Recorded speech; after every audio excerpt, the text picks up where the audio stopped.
Hey guys, welcome to the shop. I finally got my motor in. I've been waiting on for basically ever. And so, well, engine, not motor. So I think I'm going to unbox that with you guys. Let me turn this fan down. It's kind of roaring. A little warm in the hills of Missouri. All right. Get a razor blade. Make sure we're centered up. Yeah. So basically, this is a Chinese 125cc ATV motor. It is identical to a mini bike motor, like your 125cc pit bikes and that. The one difference that it has, more tape, is that it has reverse. Now, the way they do that, the way they put reverse in these is kind of hokey. They take out one of the forward gears and make it reverse. So it's got 3 speeds forward and 1 in reverse rather than 4 speeds forward. I don't know which gear they take out. I don't know if they take out 4th gear or 1st gear. One way or another, I'm going to be missing a gear. I'm hoping they take out 4th. Last thing I want to do is be starting off in 2nd. I've got hills to climb. Now, this was one of those complete kits that cost considerably more than the kits that are bare bones, and then you got to find your own carburetor and stuff. Realistically, it would have been cheaper to go the other way. Now, what do we got here? That's a hokey little gear shift. I actually have a use for that, but not on this. Wonder which way that... Yeah, it goes... Yeah, okay. Well, I'm going to throw that in the do not need for now pile. See what else is in the box here. Here's a box. That's a nice looking box. What do we got in here? Styrofoam balls. Castrate more styrofoam this way. Alright, in here we have a ho-ho. 6-pole coil, thank God. The last kit I got, it's over here. You can't see it, but it's a 50cc. Came with the wrong coil. It had a coil in it, but the wiring harness nut was not made for that coil. So hooray for me, I've got a coil. I'm hoping it's got one in it too. It'd be nice to have a spare. This is the 6-pole. That means it is for making electricity. The 2-pole, which I have over here, I got one I can show you. This one is for bikes that are kickstart. It's got enough power to power the lights. That'd be the fat one, I believe. It's got enough power to power the CDI. This is the smaller, higher voltage one. And then you got this little sensor. This crank sensor triggers the CDI, set the spark off. That's all there is to it. The 6-pole has a whole bunch of windings, most of which, this one is the CDI one, I believe, the higher voltage one. Then all of these, if memory serves, are for your 12 volt. So that you have a little zoom in your battery, because if you just kept starting it and starting it with an electric start, you'd be out of battery. This one's made for a charging system. This one, not so much. These are useless. Unless all you got is kickstart, in which case they're very simple and probably pretty tough to break. I don't know, there's hardly anything in them. But I like the ones with a battery because you can't kickstart a golf cart, at least not very easily. Alright, what else we got here? Air filter that I just about guarantee you we will not be using. Oh yeah, that's not all malformed. Is it just as bad on the inside? Oh, it's foam in there too. It's all foam. The whole thing's foam. Usually give you a little paper. Not today. Alright, it's all foam. And they went ahead and pre-installed the clamp. Not sure how that helped. Here's carburetor. It's going to be way too small, I'm sure. I got one Cummins a little bigger. This is the PZ19, I think. I believe I ordered a 22. A lot bigger hole. Remember, the first thing this thing's going to do is head straight for propane. As a consequence, I think the bigger carburetor is going to work better. I like that. The one I ordered's got that too. This is remote choke because you don't want to be lifting the seat to pull the choke. This one has remote choke because it's an ATV motor, is supposed to be. So it comes with some parts that would make more sense on an ATV. They're going to make sense on a bike. various gaskets and things for the intake. Good, good, all good. I'm going to put all the intake carburetor garbage aside.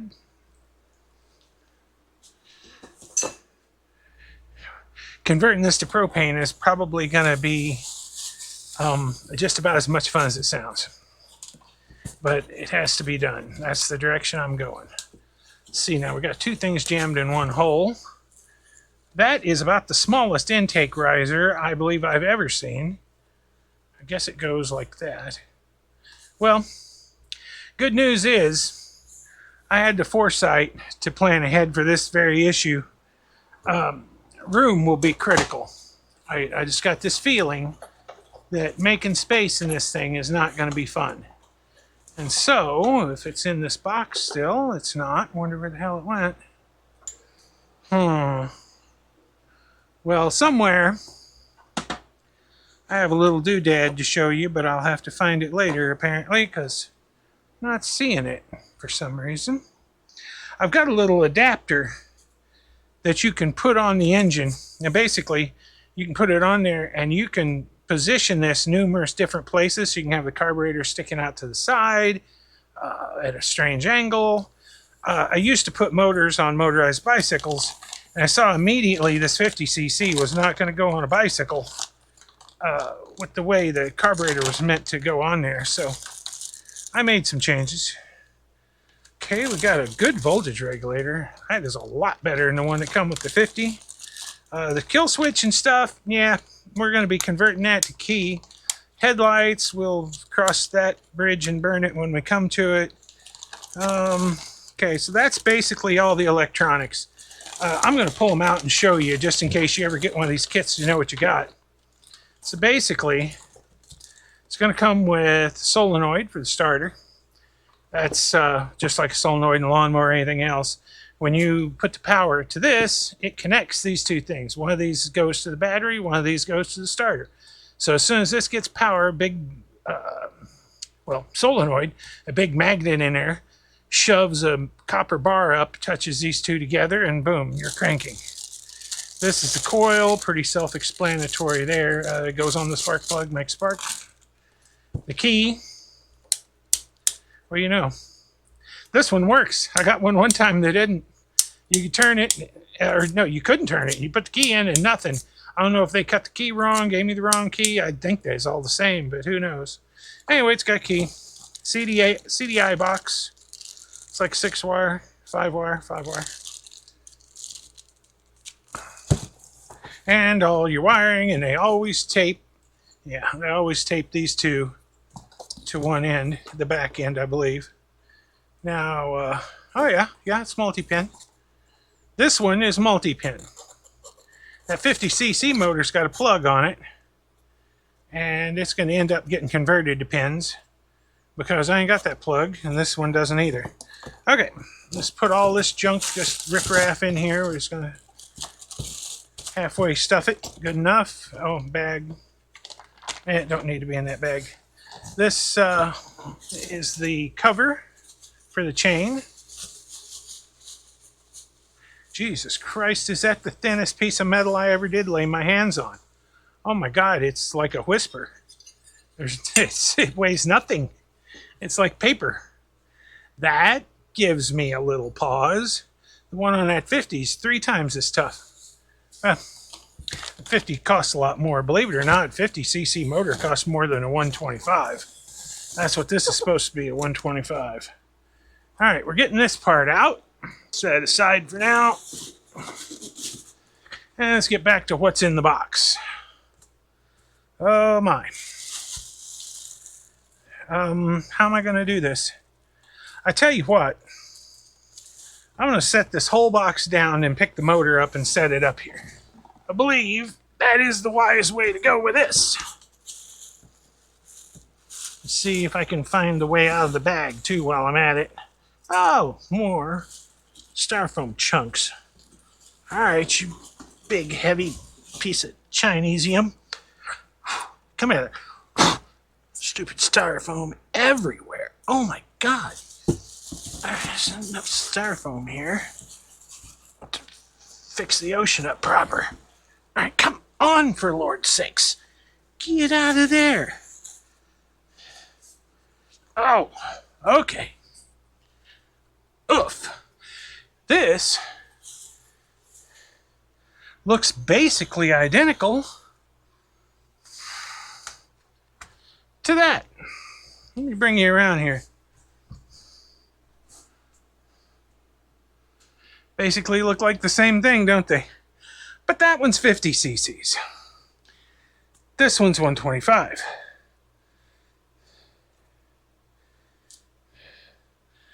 This does have the pin connectors, good.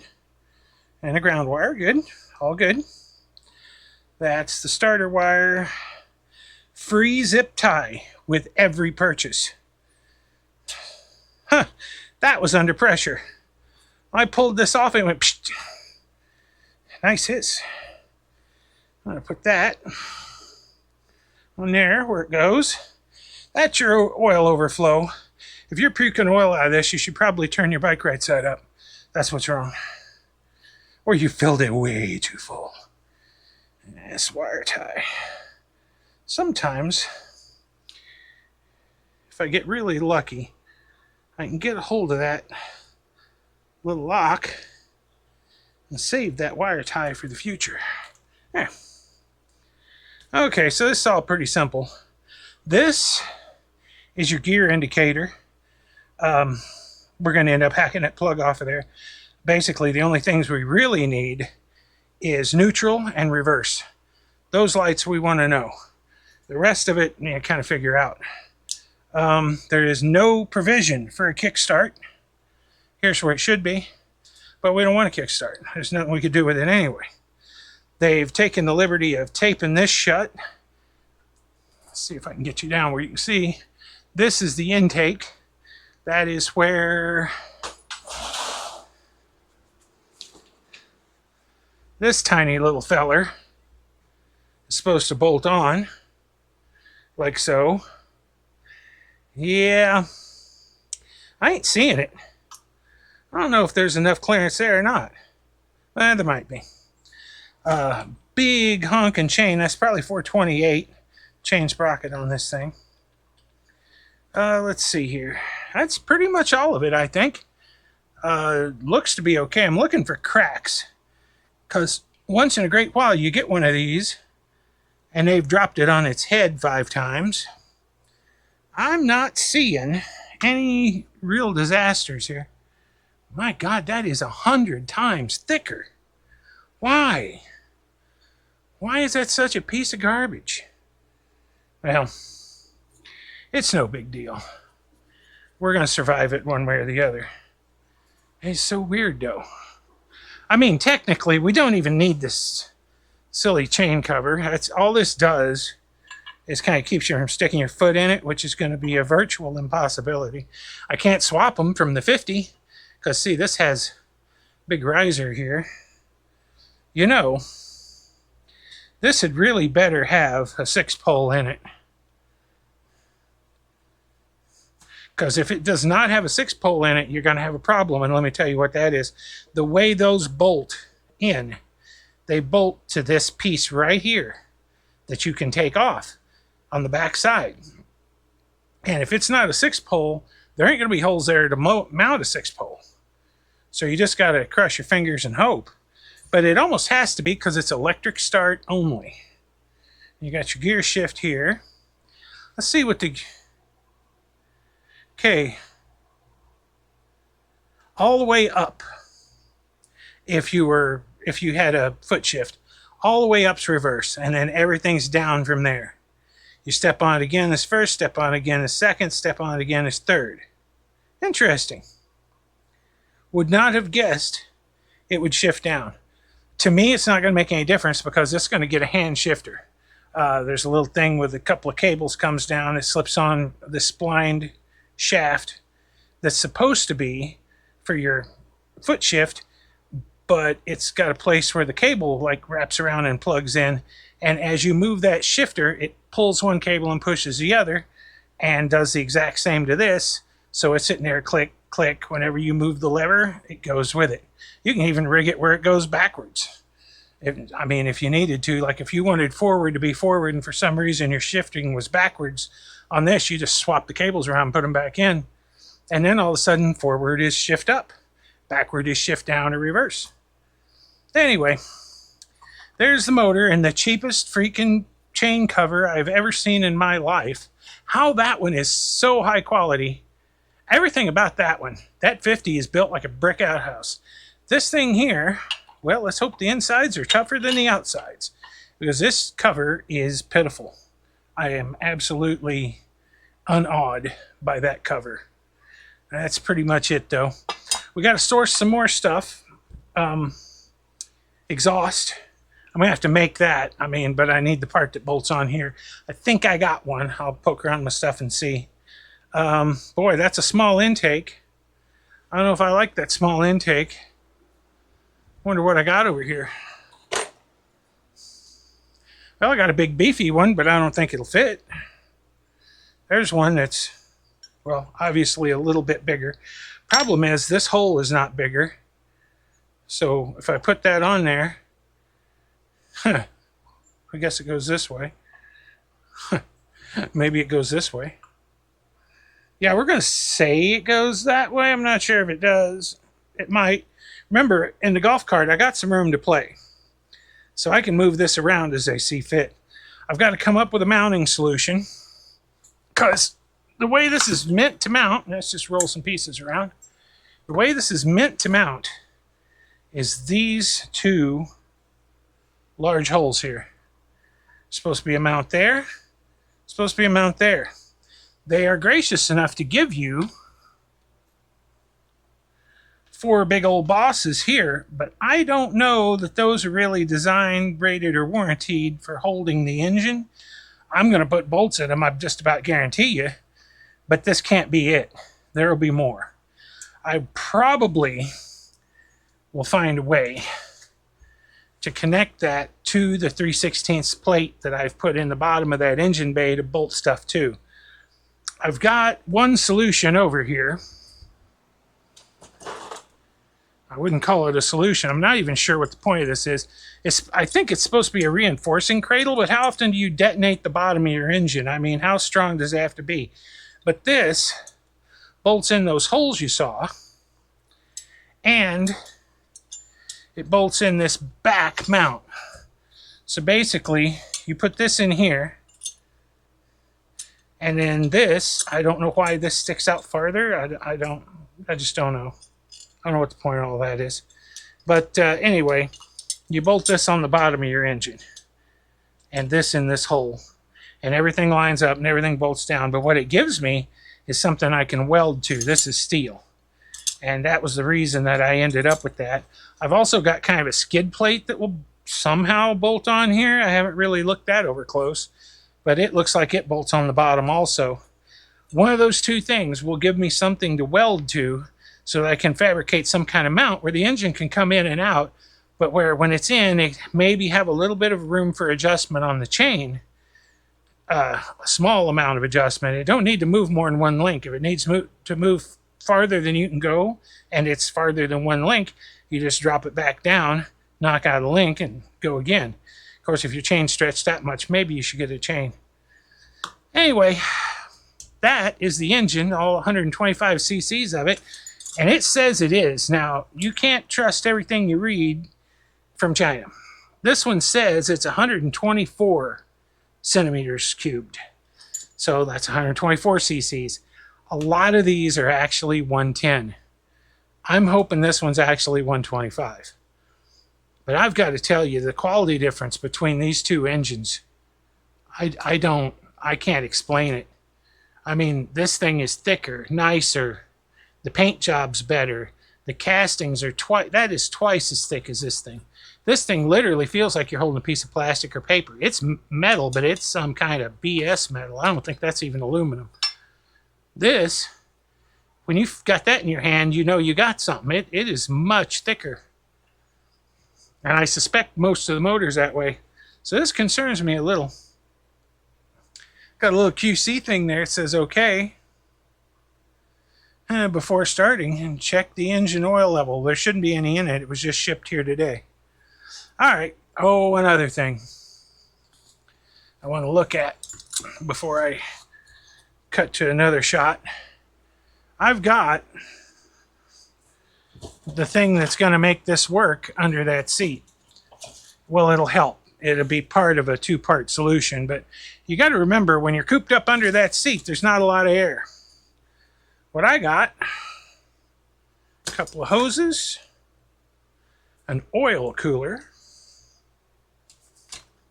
and this piece, if I can get it open, that is supposed to replace this piece. One way or the other. I'm not too sure which. I would say this way. Yeah, that way. Anyway, you take this cover off. You place this in, and there's an oil channel. I don't know if you can see it, but oil comes in one side and goes out the other side, or comes in both sides and goes here, or comes out of here and goes to both sides. I'm not too sure. Well, I got the stupid camera pointing the wrong way. Let me get you where you can see what the hell I'm talking about. All right, right here, this cover. This replaces that. And these little banjos here, you put them on, and there's nuts, fancy nuts with little washers and a hole in them, lets the oil through. But anyway, that is how you attach the oil cooler. That is the oil cooler. These are the lines. And that's going to do half the job. I'm going to put, since this has a nice charging system, good healthy alternator, I'm going to put a couple of little computer fans, probably 3-inch. Looks like that's what it'd be about right. Probably 3. I could probably get away with 3 computer fans on this.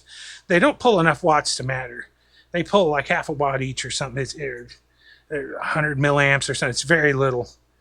Anyway, 3 of those mounted across this should give me enough cooling in the oil to make a huge difference. And then I may mount a fan at about 6 inches or so in the front, blowing heat off of it. Another option would be to mount a fan in the golf cart, just exchanging air, trying to push air through underneath. It don't take a lot to keep these cool, as long as you're not, climbing a hill in low gear and the hill is Pikes Peak. As long as you're not doing that, you'll probably be okay. Most of your four-wheelers are cooped up so tight in there they hardly get any air. And those little Jeep things, you've seen those little Jeep things, they got a 125cc, I think. And they seem to get away with it, at least temporarily. I don't know what the longevity is on those. But oil cooler is going to make a huge difference, especially if it's fan cooled. Well, anyway, that's the engine. And that's what we know so far. And our next job is going to be installing this. But it came today, so I thought I'd run you off a video and let you see what I got. There's one other thing we should probably cover, and some of you might have even come for, and that is how this wiring works. You get this wiring harness, big old long feller, and then you get all these little parts, and there's no instructions to tell you what goes where. Well, we're going to run through that right now. Let me get my camera in a place that it's not in my way, and hopefully I'm not in your way, and we'll go around this and sort it out. Now, for starters, this wiring harness has a front and a back. Now, and that means that this is the motor. Let's pretend that the motor is on the bike. This works for ATV motors, for pit bikes, whatever. And this is presuming you've got one with a starter. It's very similar, and you should be able to follow it anyway if you do not have a starter. But there are going to be some subtle differences. They'll be obvious what to do. But in this case, I don't have the second kind to show you. But anyhow, so you've got your wiring harness. There's a front and a back to the wiring harness. The end that's got these battery cables hooked to it, it's taped to it usually. They always tape them up there. That is going to be towards the rear of the bike or the engine. The end that has this long streamer wire here, that goes towards the front with all these plugs. This one, of course, is the one with the battery terminals. So, when you go to wire this up, only 2 things go in the back. That's going to be your starter solenoid, this piece with the foam stuck to it. And that's going to be your voltage regulator. So you take those and you find the plugs that fit them. It's fairly simple when you look at the wires. The voltage regulator has 4 pins on it, at least mine does. And there's a 4-pin one. That's what goes in here. This is on the back end set of the wires, side of the wires, the side with the battery terminals. Okay, now we've only got one more thing. We hope for color-to-color matches. Sometimes we get them, sometimes we just get close. This one, for instance, is where it goes. You've got red and yellow about equal. I wouldn't say it's red with a yellow stripe, but it's closer to that than the other way. Here we've got yellow with a red stripe, go figure. Here we got green with a red stripe, and here we got green. But believe it or not, that's where it goes. The only other 2-pin plug that we have available to us is down in this pile. And this is all brakes. Brakes and taillights and things, stuff that we don't, it's not what we're doing. So it goes here. They do kind of color match, except they're backwards. Figure that one out. See that? We got yellow with a red stripe on this side, but we also got the green one. Here we got the green one on the bottom, and over here, yellow with a red stripe, or vice versa. So yeah, you can't call it 100% perfect. Now we're done on this end, except for the stator. Here's the stator. On mine, it does not have a plug. It has a whole bunch of these bullet connectors. Just a whole army of them there. 1, 2, 3, 4, 5 of them. You look at your wiring harness on the back end, the only other thing that goes back here really, other than your brakes and stuff, and there's the ones that match them up. These match color for color. Here you got a blue one goes there. You got a red one somewhere. You're kidding, I got 2 yellows. Okay, so process of elimination. We know that the green one is a female. It can only go here. So we put it there. We got a blue one. It goes here. It's the only place it could go. I'm not plugging them in all the way. I'm just plugging them in enough to get them out of my way. Now I got 3 wires left. I got a yellow one. Goes right here. I got another yellow one. No, I got a white one and a red one now. Black and brown. Red and brown. That's where that goes. And so this white one, for whatever reason, goes to yellow. That makes about as much sense as a soup sandwich, doesn't it? And yet there we are. I'm going to have to research that a little bit before I call that good. Okay, so I went and contacted the, get the camera back around here, the person that come up with this wiring harness, and the seller says this: they aren't always 100% wire-to-wire on the stator, even though they should be. If yours is like mine, and it's not 100% match wire-to-wire, if there's something wrong, here's what's going on. The blue one goes here to the blue. Here's a yellow one. It goes to a yellow one. It does not matter which, because this will have 2 yellows. Doesn't matter which. The other yellow one goes to the white one. That's their substitute for yellow, who knows why. So you end up with something like this. Your green one is different. It's male on this end. All the others are female. It's the ground. Can't possibly get it wrong. It only goes one place. And then you've got one left.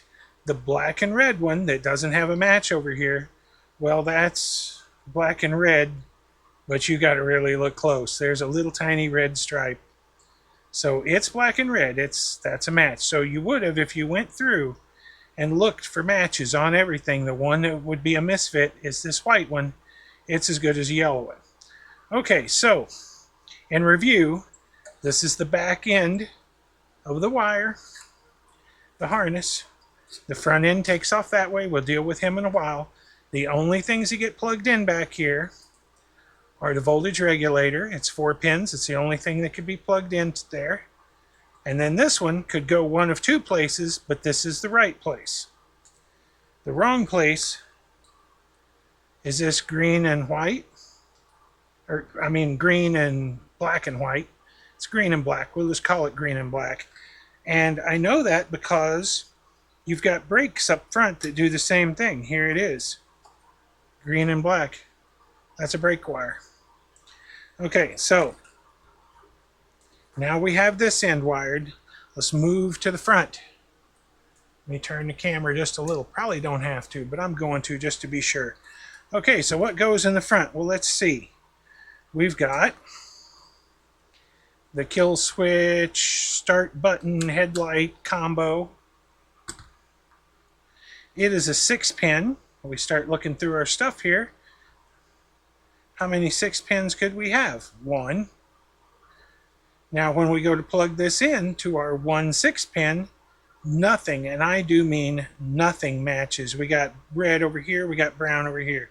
We got green in the middle, we got blue. We got a gray going to a green. You got me.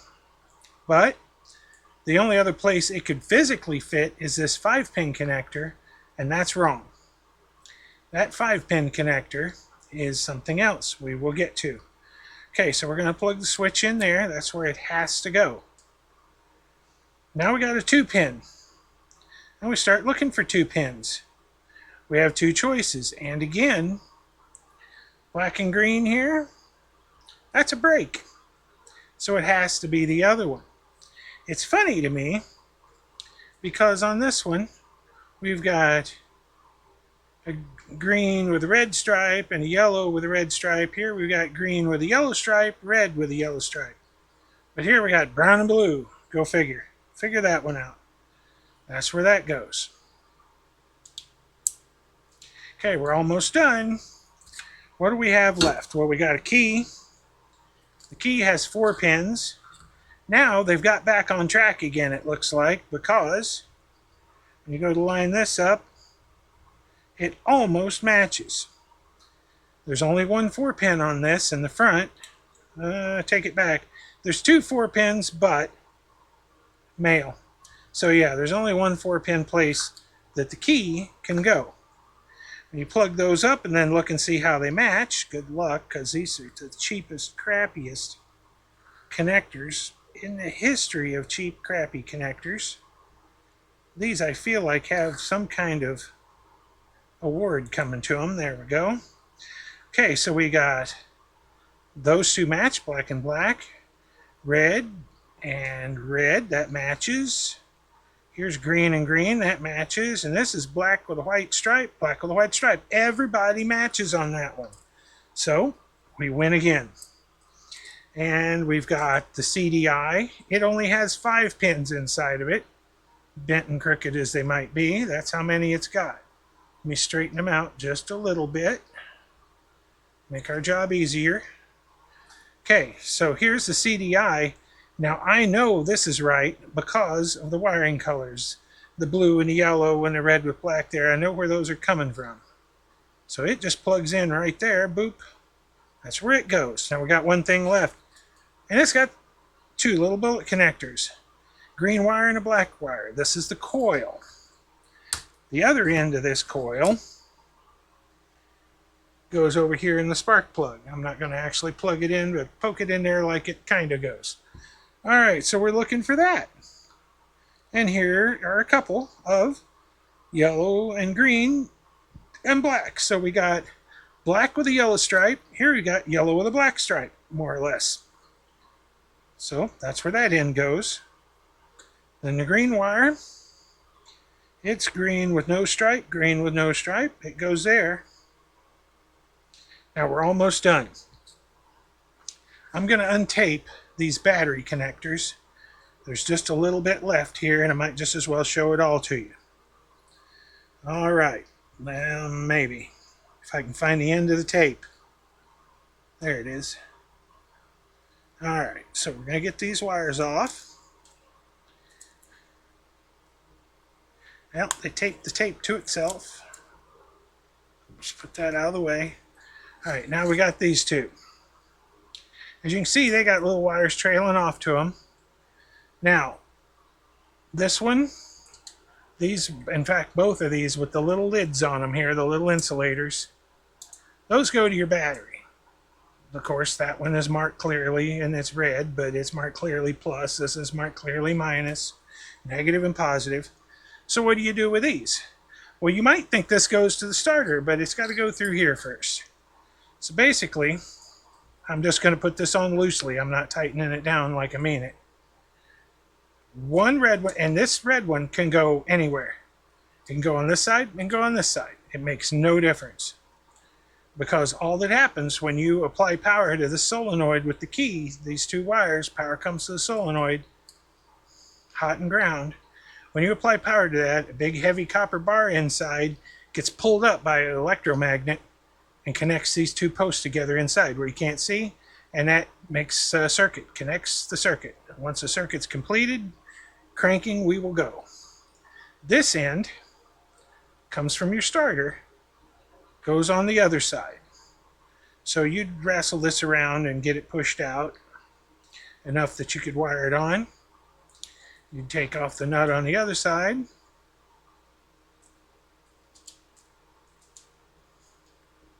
And of course you'd have them snug, not super tight. When you tighten these, don't just get a wrench on them, go nuts. There's a second nut down here underneath. You get a wrench on that, a skinny wrench. I've got some ground down just to fit in there.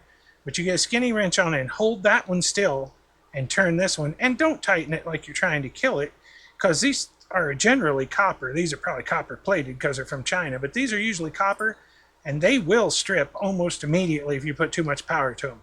So get them down where they're fairly snug, stop. And that should be basically it. Your coil bolts to the frame somewhere. Since it has its own ground wire, it does not matter. You could bolt it to plastic, but of course on your bike, bolt it where the other one was. Same goes with the solenoid.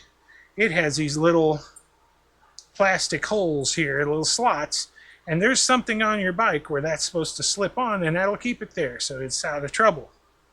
This will be bolted down somewhere. Wherever it was bolted down, you bolt this one down. It's painted. I don't think it grounds through the case, so it doesn't really matter what. I wouldn't bolt it to plastic. It might melt it. The CDI box is the same way. It's got little sleeves, little slots. And on your bike, somewhere, there's little slots that's meant to go on. This can move around, so if for some reason you have to put this on first, you can slide it out of here and slide it back in here. You're best to just pull the whole thing off when you work on it, though.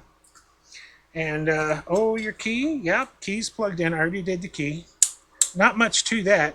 The key doesn't start it. The key just makes it active. You turn the key on, and then you hit the button. So remember that when you're rewiring this setup, is that this key alone, all that does is lights up the circuitry. It does not crank. It does not make it do anything. You can turn the engine off with that. You can turn the engine off with this. If you wish to turn the engine off with the key, you don't even have to hook this up. But you need the rest of it, the start button. Headlights if you have them. Anyway, that is the wiring harness. That's how it's put together. It's a little confusing sometimes when the Chinese can't get their wire colors straight. But generally, if you connect the ones that you know, the blue and the white, blue with a white stripe, that's going there. This one here is red with a black stripe. Over here it looks like black with a red stripe, but close enough for the Chinese. That matches. Yellow, that matches. Green, that matches. You get down to one wire, where else can it go? So use a little common sense, you can figure it out. It's not that complicated. But now you know where the wires go, because it is daunting when you pull this handful of crap out and then you got a handful of parts. You're like, well, where's all this go? Sometimes it's easier to just have someone tell you where it goes than it is to try and figure it out and hope you're right. And it's conceivable you could get something in the wrong place. Just remember you've got brake wires on this. This black and yellow here, or black and green with a yellow stripe, that is a brake line. Over here somewhere, we got another one just like it. This one is black with a white stripe and green, brake line. This is more lights, probably tail lights, because it matches some of the ones we got up front here somewhere, or it did. That was a different wiring harness. This one has a little running light or brake light or something, and this would probably be the headlights, because I don't see anything else that could be headlights on this one. The other wiring harness I had for a different motor, it was up here, is different. Oh, there's one last thing. You might be wondering about this big old long wire with a couple of spade connectors. That big old long wire with a couple of spade connectors, and now I remember what was going on here. That's what the other one here is. I was right about this being a brake light. This one's probably a running light or turn signals, maybe. Could be turn signals. I don't know. I honestly don't know. It's lights of some kind. But here, this, black and green with yellow, black and green with yellow. These are brake switches, I do believe. This one must connect down to your foot brake. This one must connect down to your hand brake. Well, up to your hand brake. If you connect these two, it's as if you're squeezing the brake. That's important because this engine will not crank unless it thinks you're holding the brake. So what you do there is you could get a little short piece of wire with a couple of little spade connectors. These are unusually small, so good luck matching that. Plug it together. You could, You could cut it, solder it and splice it, heat shrink it and call it good. Whatever you do though, these two things need to be connected together. It will not crank without that. Okay, that was the end, I believe. That's everything you needed to know about the wiring harness on one of these Chinese ATV or mini bike motors that has electric start. If yours has this other alternator, let me go get it. Well, stator, I guess. We don't really want to call it an alternator because I'm not even sure it does that. This kind, now you're about to get a surprise. This one, if you didn't already know, just has a winding for the headlights and a winding for the CDI. This is for a kickstart only one. It has the sensor here, the crank sensor, built in, and it will not bolt in this cover, for starters. It may not even fit with this flywheel. That's 50-50. Might not. The exact same wiring scheme. The exact same thing here. We got a yellow, and look at there, we got a white on this end. This wiring harness has a yellow and white.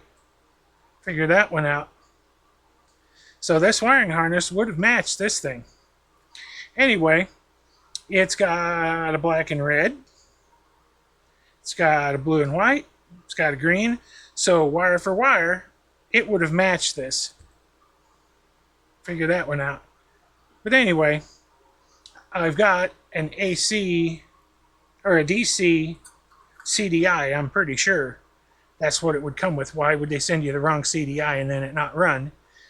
So this is wired correctly. If it was an AC CDI, that's what this takes. One that has no voltage regulator, battery, electric start, and it just runs off of this like a magneto almost, except of course it's a CDI, it's a little different. Yeah, I can see how there could potentially be a problem if this was the wrong CDI. I guess I'll find out, because if I go to start it and I ain't getting any spark, I'll know they've sent me the wrong CDI. It's just funny that the wires are perfectly matching here with the wiring harness. Okay, that's everything. I've talked too long. I don't know that there's anything else I need to tell you about that. But that's Chinese ATV motor I just got in a nutshell. I want to thank you for watching. And subscribe if you would. Hit the like button maybe if you like the video. Every little bit helps. Comment. If you see something I did wrong, if you see something that could be better, let me know. I'm pretty thick-skinned. You ain't going to make me mad. But, you know, most of this stuff I had to learn, and some of it, you know, I'm still a little green about.